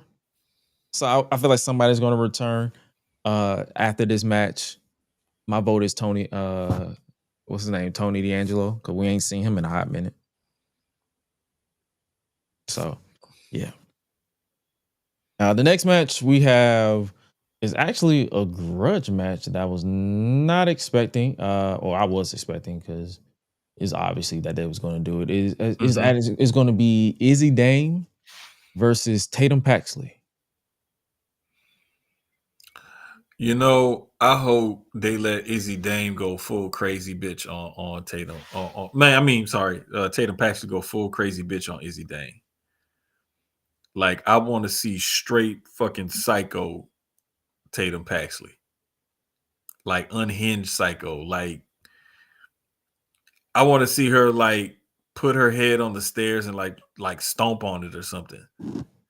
Like, I want to see some violence from Tatum Paxley in this match. Cool. Yeah. I agree on that one as well, because that betrayal was we all saw that coming. And the fact that they put the title back on JC Jane, which is also someone who I feel like is ready for the main roster, but hey man, beggars can't be choosers. So hey man, this is a grudge match. We're gonna see how this plays out. I'm going with Tatum. No, I'm I'm going with Izzy winning this. Because Tatum's gonna go crazy. But I feel like Izzy's gonna win this one. You know, She's gonna cheat. yeah, probably so. And that's gonna even send Tatum into even more of a tailspin. So Mhm. you know what? Yeah. But I still need to see some craziness from Tatum. Oh no, she's still gonna go crazy. Like Yeah. I she's need to still see but like this could be the beginning of that ultra crazy, like ultra violent Tatum Paxley because Izzy Dane cheats to win. She Mhm. already done screwed over her. So it's like, all right, like you forcing me to go there. Facts. That'd be dope. And the next title match, we will see NXT North American Champion as well as the AAA Mixed Tag Team Champion, Mhm. Ethan Page, defend his NXT North American Championship against Mr. Iguana from AAA. Dog, let me tell you something. Ethan Page gonna win this match. Oh, of course. But if they wanted to ever pull the rug from under us, bro, could you imagine Mr. Iguana winning the North American title and then coming out on NXT the next week with a green belt?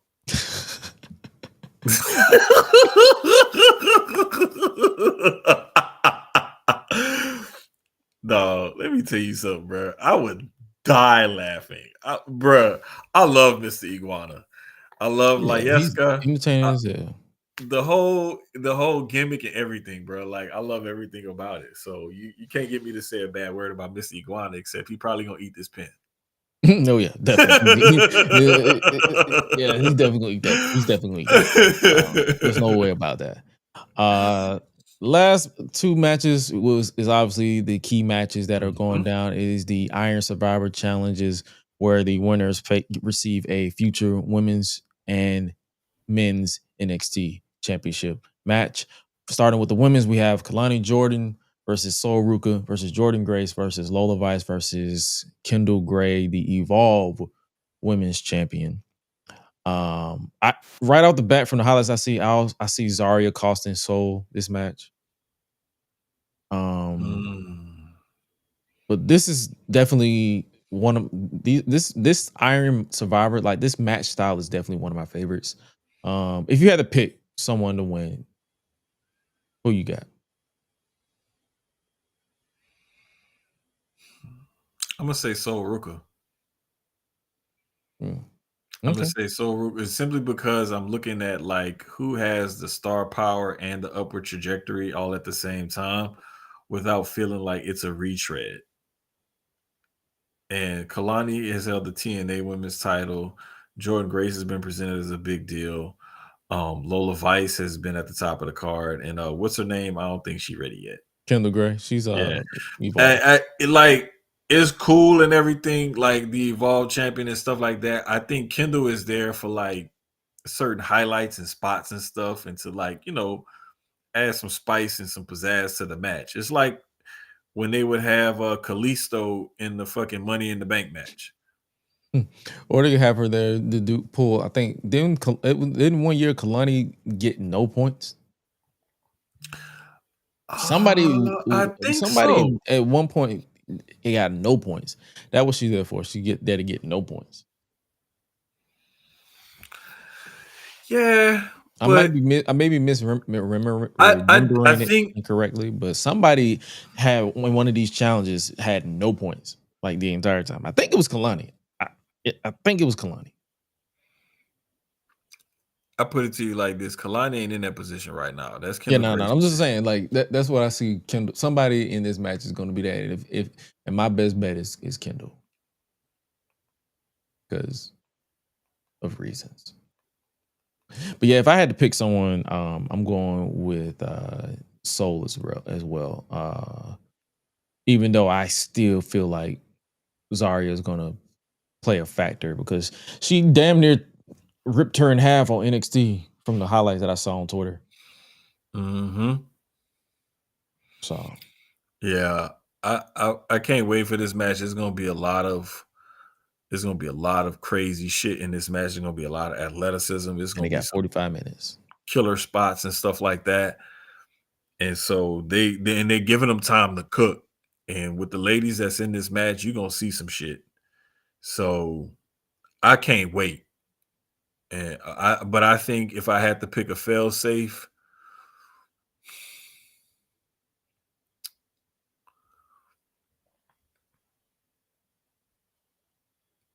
I'd have to go with Kalani. Nobody does it like Lonnie. Even though shout out to her, she was getting eviscerated by that crowd during her promo, and she did not budge. So hey, shout out to her on that.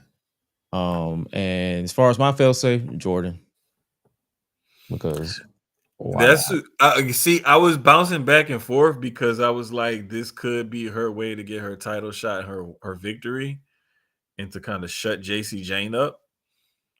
But I was also she's looking not at dealing it with the like Mariah May problem. So I mean, Blake Monroe. exactly. Plus, if you think about it, if Kalani or Soul went against JC and end up losing, because this would be JC's first title defense, unless she defends it during this between current now reign, and then, right? She's probably not going to lose that first title defense. So there you have it. Tricks are for kids. And the last match we have is for the men's, and it is a solid match of future talent and Joe Hendry. We have Joe Hendry, Leon Slater from TNA. Shout out to him. Javon Evans, Deion Lennox, and Miles Bourne. Yeah. Hey, bro, this really has Joe Hendry written all over it. Oh, brother. I'm sorry. Sorry to disappoint y'all, but this got Joe Hendry written all over it. Oh, brother. If not Joe Hendry,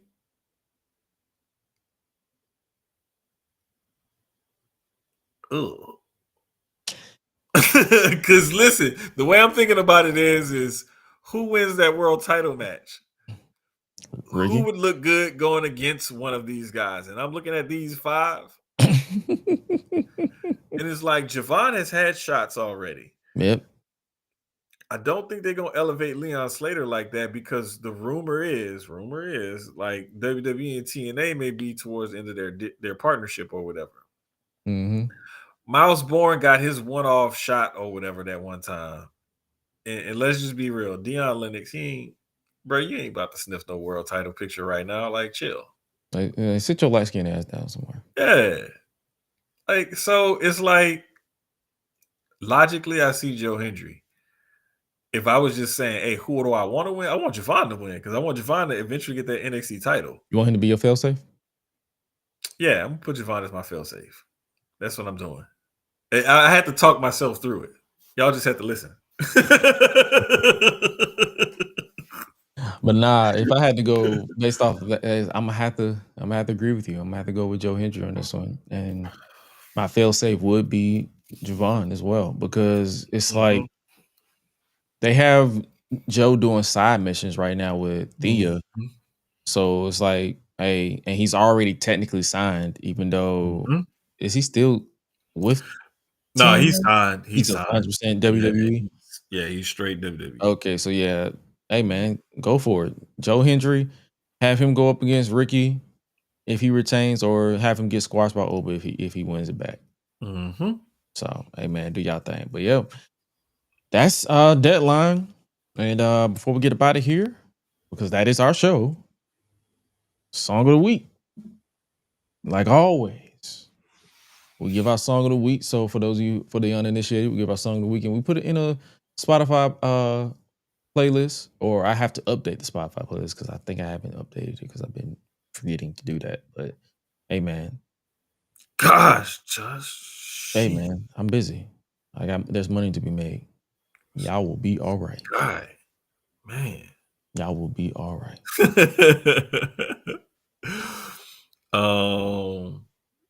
Shit.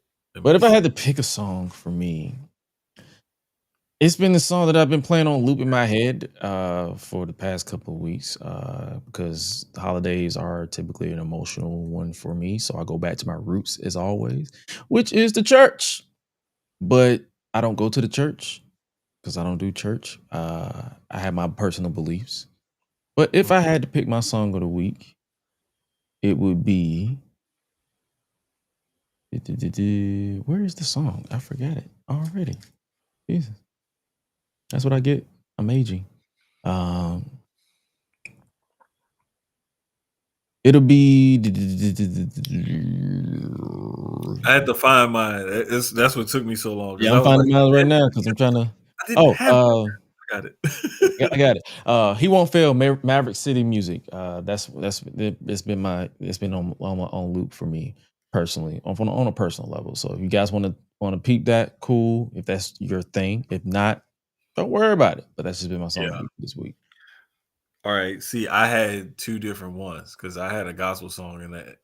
Depending on what direction you would have went in, I would have went the other direction. So since you went in the gospel song, my other song, my backup was Blanco by Wale. Hey man, go put both. Yeah, or the other one. Yeah. Wait, hold up. Let me go back on the playlist because I got a couple. Goodness of God by CC Winans, the live version though. Oh yeah, I listened to that one too. Yeah.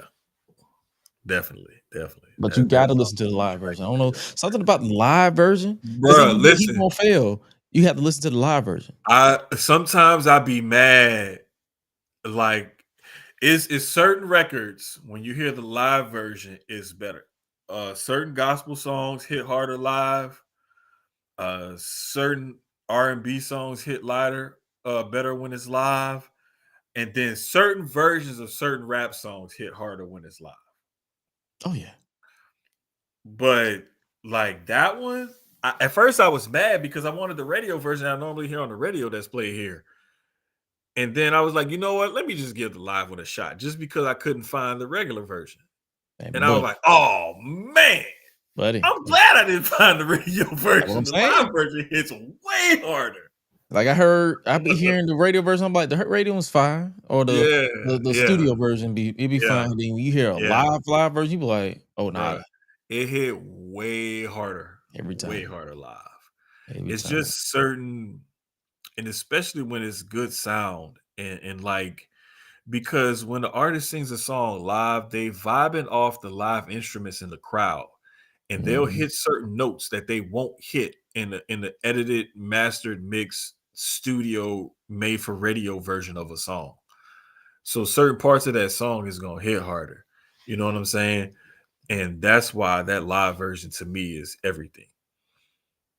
Oh yeah, most definitely. And speaking of everything, that is our show, ladies and gentlemen. We are winding down the year. We are 2 weeks, literally 2 weeks. We have 2 more episodes of this show for 2025 before we get up out of here for the year, and we won't be back until a week or so before the Royal Rumble. So we're taking a vacation, damn it. We're going on vacation. And typically, for those of you who are new or OGs around here, you know that's our time to reset, reconvene, and really just process and everything that we want to do in the new year. And how we celebrate that is we do the end of the year awards. We didn't do it last year because we had to cancel at the last minute. But this year is definitely going to happen, whether it's all 3 or 2 hosts. But the end of the year awards will go down on the December 16th, 2025 episode, which will also be the season finale. And the time to be determined, because we may go late, we may go early, depending on if everybody's off or working. But hey, man, nevertheless, it goes down that day, and we are doing things differently. We are 100% going to be voting in-house because there's 3 hosts. Yep. So we're going to be voting in-house. We're going to tally up our nominees. We're going to do that between this week and next week, and then we're going to vote. Basically, flip a coin. Like, hey, this person wins. But we're going to vote, and it's going to be like it's going to have to be 2-1. And if there's a case of a tie, then is going to be 2 winners for that particular category. Hey, we're going no tie breaks. Yeah. We're going for straight winners. Going straight for winners. So it's like, hey man, it's gonna be something fun, something for us to celebrate the year. Recap. So basically, for that particular episode, it'll literally be end the year awards and the John Cena retirement tour final thoughts, as well as the end of the year thoughts, and we're probably going to predict what's going to happen in the new year. Just something fun, but nevertheless, that And goes down in 2 weeks. Mina and Tony winning, and then they're gonna fight the Babes of Wrath, and it's gonna be a tremendous match. Yeah. So yeah, that's what I see happening. Yeah, that's what I'm saying. We're gonna have a blast with that, and then next week is obviously going to be a regular episode like always. But with that being said, make sure you guys stay tapped in and locked in with life and everything that is going on. Make sure you guys stay tapped in with your mental health, stay tapped in with just everything that's going on around you. If you want to stay tapped in with yours truly, at it's Gresh, AO is Gresh, everywhere else. You can catch me on Thursday, Public Enemies Podcast. I'm back this week. I was, like I said, I was off last week because of Thanksgiving. But hey, I'm back this week. Make sure you guys tap in with Sushio Sports. He just celebrated 100 episodes last week. So make sure you guys really, really stay tapped in with him and everything that's going on over there, man. Or was it 2 weeks ago? It was a Saturday. We did a Saturday. Yeah, we did a Saturday show. Yeah, we did it before Full Gear. But hey, man, y'all stay. Are you doing a show tomorrow? If I get off in time. If he gets off in time, make sure you guys follow him at _Jermaine or Sushio Sports so you can know if it's going to happen or not. But nevertheless, make sure you guys stay tapped in, stay subscribed to the pod, www.GreshUnleashed.com. And also make sure you guys stay locked in with the channel because we got some changes coming in 2026 that we got to finalize. But nevertheless, everything is still going to be the same good vibe. But with that being said, you guys stay safe out here in these streets and remember to always eat, sleep, flex, and repeat. We out, y'all. Be breezy.